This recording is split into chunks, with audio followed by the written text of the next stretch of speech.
Hey y'all, welcome back. This is the second in our series that we're calling the Righteous Gemstones. It's called Topaz. Topaz is the second gem in the high priest's breastplate, as described in Exodus 28. It comes in two colors, blue and orange. It corresponds with the second letter of the Bible, which is the letter Resh, which has two meanings: rich, learned man, and poor, wretched man.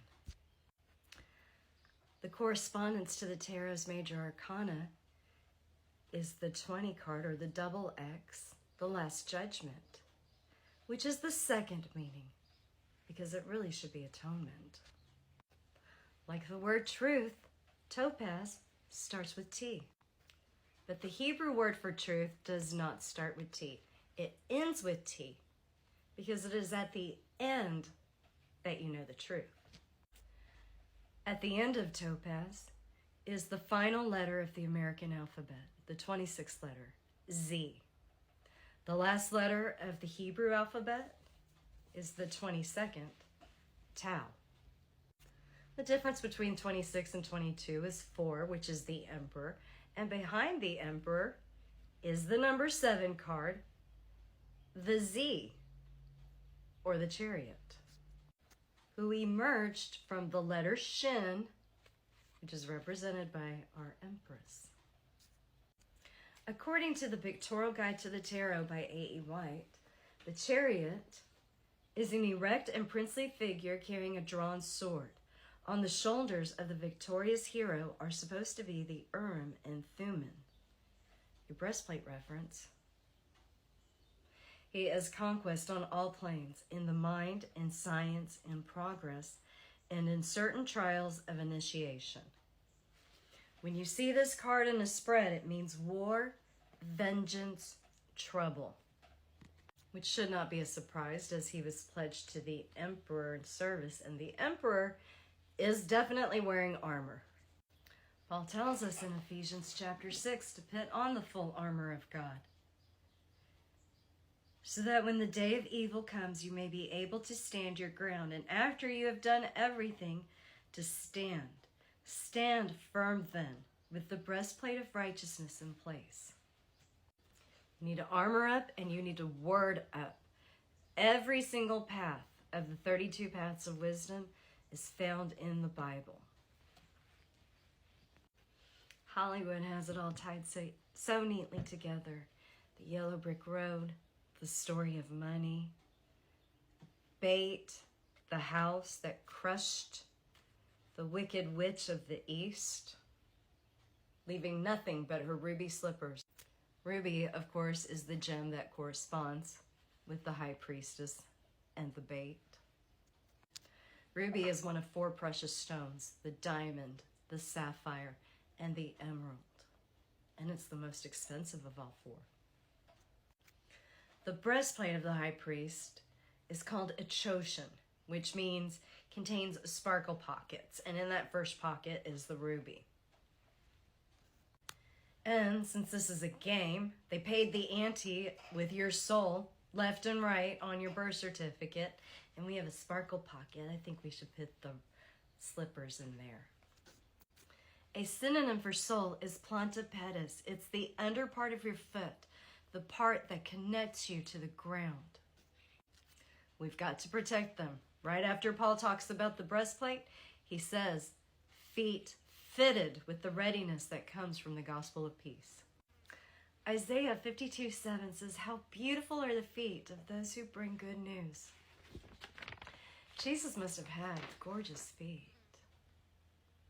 Mary Magdalene liked him. Jesus, of course, is in our spread. We see him as the magician, the master of suits, and master of his internal world. But we also previously discussed how Jesus' name is really Yeshua or Joseph, and there are 2 Josephs in the Bible. Actually, 3. So either way, we've got him down here. And so we know, of course, that the Zane breached first. Now our charioteer needs to take the path. he's going to come across a lot of crossroads, even ones he didn't realize that were there. Is he going to remain by the emperor and continue to fight? Or will he become a dark magician Wizard of Oz? It's a game, and it's very serious. The magician, he works on his own game. The kingdom of God is within you. The magician tells you to know yourself so you can be yourself. Before Apollo said it. Don't be blinded by the light. Lord, lead us not into temptation. Crossroads are scary places. You've got Papa Legba. You've got Heretik. You've got the devil. And who knows what else is there. And you're riding with the emperor into battle. The charioteer. He has the Urim and Thummim on his shoulders, which Exodus 28 tells us. Whenever Aaron enters the holy place, he will bear the names of the sons of Israel over his heart on the breastpiece of decision as a continuing memorial before the Lord. Also, put the Urim and Thummim in the breastpiece, so they may be over Aaron's heart whenever he enters the presence of the Lord. Thus, Aaron will always bear the means of making decisions for the Israelites over his heart before the Lord. The notes here say the Hebrew for this phrase probably means the curses and the perfections. The Hebrew word Urim begins with the first letter of the Hebrew alphabet, Aleph, and Thummim begins with the last letter, Tau. These were sacred lots and were often used in times of crisis to determine the will of God. It has been suggested that if Urim dominated when the lots were cast, the answer was no. But if Thummim dominated, it was yes. In any event, their every decision was from the Lord. That sounds a little dark magic-y to me. And they were using it for court cases. They used games of skill and chance. Because you play games on courts. Saint Hildegard writes of the topaz. Every day in the morning, place topaz over your heart and say, "May God, who is magnified above all things and in all ways, not reject me from this honor, but may he preserve, strengthen, and establish me with his blessing. For as long as you do this, evil will abhor you." The very strong topaz stone has in it this virtue from God. Because it grows while the sun is sinking, it deflects assaults from a person. Topaz develops just before the 9th hour of the day, in the heat of the sun. The sun, from the day's heat and the variations of air, is then its purest. Topaz is hot and has a bit of air and water in it. It is clear, and that clarity is similar to water. It resists heat and poison and does not tolerate them.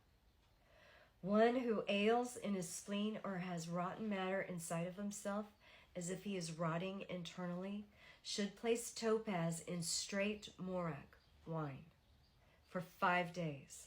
He should then remove the topaz and boil the wine so that it steams. He should hold the topaz over the steam so that it sweat, and its sweat mixes with the wine. He should then place the stone in the warm wine for a little while. He should then take it out and prepare, without lard, a broth or beverage from that wine. He should do this often and sip it. His spleen will be healed, and his interior rot will diminish.